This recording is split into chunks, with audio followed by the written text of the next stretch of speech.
காங்கிரஸோட கூட்டணி வந்து தொகுதிகள்லாம் இது அறிவிச்சிருக்காங்க.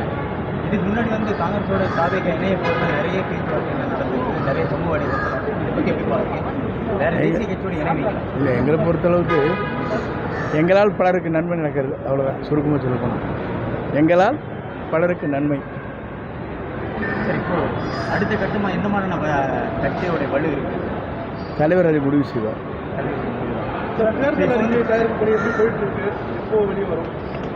தலைவருக்கு அதை பற்றி கண்காணித்து கொண்டிருக்கிறார். அவர் மிக விரைவில் அதை பற்றி ஆய்ந்து முடிவுகளை மேற்கொள்ளும். புகழேந்தி அவர்களும் சசிகலா அவர்களும் கட்சிகள் ஆரம்பிச்சிருக்காங்க, அதிமுக வந்தவங்க. இது எப்படி பார்க்குறீங்க? இல்லை, அது அவங்க விருப்பம். ஓபிஎஸ் ஐயா வந்து திமுக இணைஞ்சிருக்காங்க. இது எப்படி ஒரு அதிரடியான ஒரு வேதனைக்குரிய ஒன்று. வேட்பாளர்லாம் எப்போ அறிவிக்க போறீங்க? அதுக்கு உண்டான இறுதி பணிகள்லாம் முடிஞ்சுதா?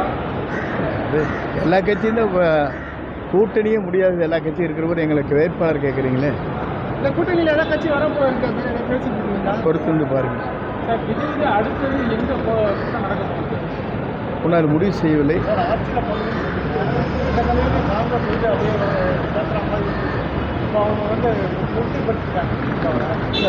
இதுவரை என்னை பொறுத்தளவு சொல்கிறது, எங்களால் அவர்களுக்கு நன்மை. இல்லை இல்லை ஒரே சுருக்கம் ஒரே வரின்னு சொல்லிட்டு பாருங்க.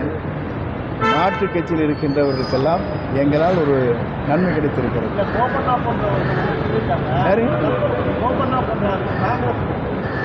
இல்லை, தனி மனிதனை சொல்ல முடியாது. என்னுடைய ஒரே கருத்து அவ்வளோதான். எங்களால் அவர்களுக்கு கூடுதல் சீட்டும் நல்ல வாய்ப்பும் கிடைத்திருக்கிறது.